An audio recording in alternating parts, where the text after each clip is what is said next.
Munarman, oh Munaroh, ditulis oleh Panjatha dari siwar.com. Sebelum kita lanjut, jangan lupa subscribe dan nyalakan loncengnya agar Anda menjadi yang pertama mendapatkan informasi dari jurnal terupdate. Munarman, pastilah semua orang tahu siapa dia. Beliau itu dikenal luas semenjak bergabung dengan FPI, ormas keagamaan yang sudah dibubarkan pemerintah pada tahun 2020 lalu. Munarman SH, demikian nama lengkapnya, pernah menjabat sebagai juru bicara atau jubir ormas tersebut. Kemudian dia menjadi Panglima Komando Laskar organisasi yang gemar melakukan razia atas nama agama itu. Seram sekali bukan? Sebelum bergabung dengan ormas yang ketika ngumpul membuat banyak orang ketakutan itu, dirinya dikenal sebagai advokat, aktivis HAM, dan pernah menjadi ketua YLBHI. Munarman menjadi sosok menakutkan jika dikaitkan dengan ormas itu.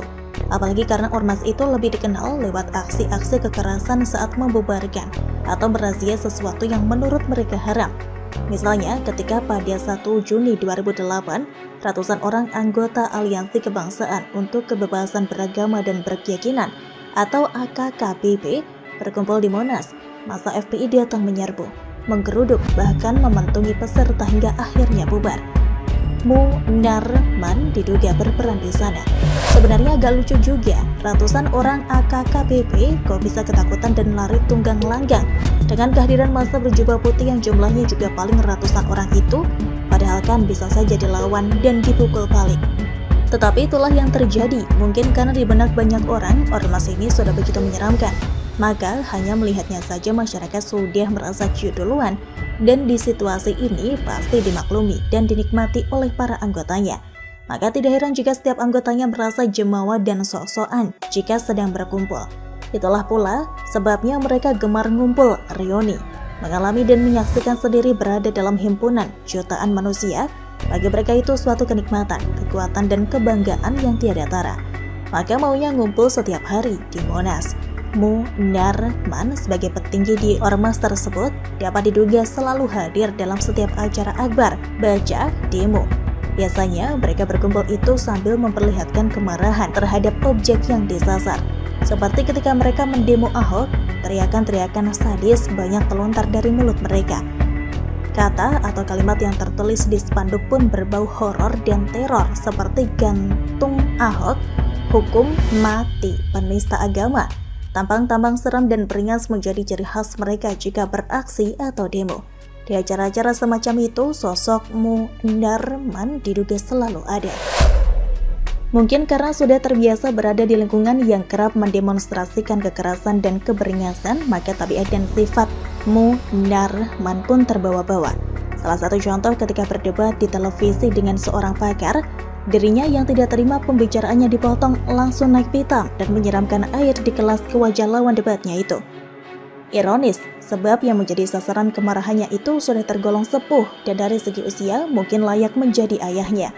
Padahal sadar bahwa yang sedang dihadapi itu adalah seorang tua. Mestinya Munarman bisa meredam gejolak amarah sehingga tidak perlu bermain fisik seperti itu. Insiden itu sekaligus seperti menggambarkan bagaimana seorang Munarman yang memiliki karakter keras, berangasan dan tidak takut terhadap apapun atau siapapun yang berseberangan dengan kemauannya. Tapi belum lama ini ada peristiwa di mana dirinya diyakini sedang menangis. Munarman menangis? Kabar ini tentu sulit untuk dipercaya. Dirinya ramai diberitakan menangis saat membacakan pembelaan di hadapan hakim yang menyidangkan perkaranya. Munarman sedang diadili atas dugaan berbagai aktivitas teror yang melibatkan dirinya sejak lama. Konon katanya dia turut berperan atas sejumlah aksi-aksi tersebut. Lamanya Densus 88 menangkapnya, mungkin karena jejaknya sulit dideteksi. Namun doikan sarjana hukum, advokat, dan sedikit banyak pasti memiliki ilmu atau kesaktian untuk tidak sampai terjerat hukum. Kita sebagai orang awam soal hukum saja bingung ketika dirinya kok belum ditangkap. Padahal dirinya beberapa kali disebut-sebut turut hadir dalam acara pembayatan di berbagai kota. Bukti-bukti berupa foto pun ada di medsos. Memang sejauh ini tidak ada berita atau bukti bahwa dia ini sudah dibayat. Mungkin benar dia tidak pernah dibayat, namun bisa hadir dalam acara penting kelompok terlarang itu kan sudah mengundang banyak tanya. Tapi tangisannya ketika membacakan pledoi menggugurkan segala anggapan bahwa dia orang yang keras, temperamental, dan kejam. Bahkan ada yang mengatakan bahwa Munarman itu ternyata melankolis, sensitif, dan baperan. Sebab kalau sifatnya keras dan temperamen, tentu akan bersuara keras di hadapan sidang sambil menyeramkan apa yang bisa diseramkan ke majelis hakim, bukan? Atau apakah Munarman telah berubah menjadi Munaroh? Munaroh, nama salah satu cewek yang bermain dalam sinetron Sidul Anak Sekolahan yang dibintangi Rano Karno sebagai Do, Benyamin Suaib sebagai Sabeni, dan Mandra sebagai Mandra, dan lain-lain. Sinetron berkisah tentang kehidupan masyarakat atau keluarga Betawi. Do, anak sulung Sabeni dan Lela. Mandra yang berperan jadi adik Lela dan ipar Sabeni. Berpacaran dengan Munaroh. Mandra itu sosoknya cerewet, sembrono, bandel, urakan, ugal-ugalan, namun penakut. Hari-harinya di rumah selalu ribut dan bertengkar, membantah siapapun, terlebih dengan Karyo, pedagang batik keliling asal Jawa yang mengontrak rumah Sabeni. Sementara Munaroh berakting sebagai gadis Betawi berpenampilan sederhana, lugu, manis, sopan santun, bertutur kata lembut dan kalem. Bila dalam sidang Munarman benar-benar menangis, kita layak heran dan bertanya-tanya entah apa yang merasukinya sehingga saat membacakan pledoinya, sifatnya tiba-tiba berubah seperti Munaroh. Survei kepuasan publik, kinerja Jokowi terus membaik, kinerja Anies terus merosot, ditulis oleh Syardi dari siwat.com. Sebelum kita lanjut, jangan lupa subscribe dan nyalakan loncengnya agar Anda menjadi yang pertama mendapatkan informasi dari jurnal terupdate. SMRC kembali merilis hasil survei, salah satunya terkait kinerja Presiden. Hasil survei menunjukkan tingkat kepuasan publik terhadap kinerja Presiden mencapai 71,7%.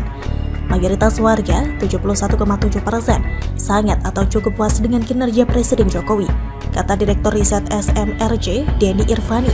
Yang kurang atau tidak puas hanya sekitar 25,3%, dan yang tidak menjawab sekitar 3%. Denny mengatakan tingkat kepuasan ini stabil dalam 2 tahun terakhir. Artinya kebijakan Presiden selama ini dianggap baik dan berada di jalur yang benar. Apalagi 2 tahun terakhir dunia ini dilanda pandemi parah dan kepemimpinan masing-masing pemimpin diuji. Jokowi berhasil menjadi salah satu yang terbaik, apalagi dalam bidang penanganan COVID-19. Indonesia pernah dinobatkan sebagai yang terbaik dalam menangani pandemi. Di sisi lain, tren kinerja Anies terus menurun sedikit demi sedikit, salah satunya akibat sumber resapan yang banyak bikin masalah.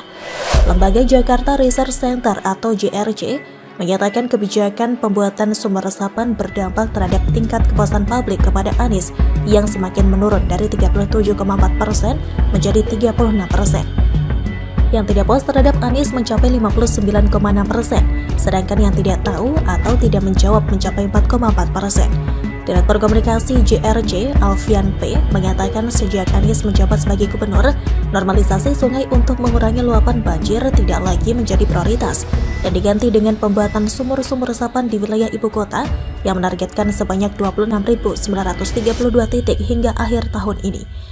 Di tengah polemik sumber resapan dengan banyaknya keluhan masyarakat, tingkat kepuasan publik terhadap Anies turut ambles, kata Alfian. Pembangunan sumber resapan yang dibangun di badan jalan dinilai oleh publik mengganggu kenyamanan pengguna jalan. Apalagi salah satu tutup sumber resapan ambles saat dilintasi mobil politisi PSI Isyana Bagus Oka, sehingga jadi perbincangan panas. Tingkat kepuasan publik terhadap kinerja Anies tidak beranjak dari posisi rendah, sedangkan Jokowi sebaliknya stabil di posisi tinggi. Bisakah kalian membuat kesimpulan dari dua perbandingan tersebut? Ada yang bilang tidak elok membandingkan Jokowi dan Anies, yang satu permata, yang satu lagi Yunolah. Yang satu irit bicara banyak kerja, yang satu lagi banyak bicara irit bekerja.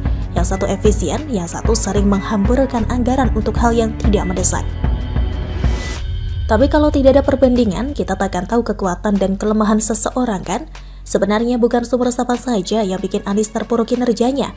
Ada yang lebih krusial, yaitu rumah DP 0 rupiah yang targetnya dipangkas habis-habisan.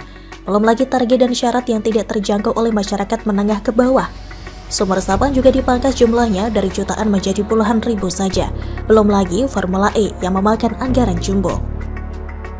Kalau kita sudah sadar akan kapabilitas dan kinerja Anies sejak jauh-jauh hari, ada yang baru sadar sekarang dan menyesal gigit kuku. Makan tuh gubernur yang katanya santun, berpihak pada rakyat kecil dan seiman.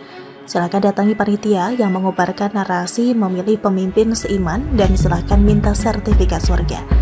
Dan ini seakan mengingatkan kita akan ucapan Giring PSI yang mengatakan Indonesia akan suram jika dipimpin oleh orang yang pernah dipecat Jokowi. Dalam arti luas, orang-orang yang tidak berkompeten atau yang hanya melihat pintar dari kulit luarnya. Ini adalah fakta dan bisa dibuktikan. Jokowi memang bukan presiden sempurna. Ada beberapa kekurangan, banyak aspek yang masih perlu dibenahi. Tapi kalau dibandingkan dengan Anies, kontra sekali. Anies adalah orang yang sangat sempurna. Sempurna keahliannya dalam menata kata. Sempurna di mata kelompok-kelompok penjual agama dan klub sakit hati nasional. Tanya deh pada Musni Umar, Rizal Ramli, Rocky Gerung, Kees Khalifah, Habib Rizik, Novel Bamukmin DKK. Apakah Anies hebat? Pasti lebih hebat dari hebat. Tidak ada cacatnya sama sekali, sumber resapan banyak masalah pun dibilang brilian. Banyak pendukung Anies, banyak pula pendukung Jokowi, masing-masing menjual narasi dan argumentasi. Tinggal masyarakat pintar memilih siapa yang lebih layak, asalkan jangan lagi dijanjikan surga dan diancam jenazah mandi sendiri. Bagaimana menurut Anda? Silahkan tulis pendapat Anda di kolom komentar. Terima kasih sudah menyaksikan channel Jurnal Terupdate.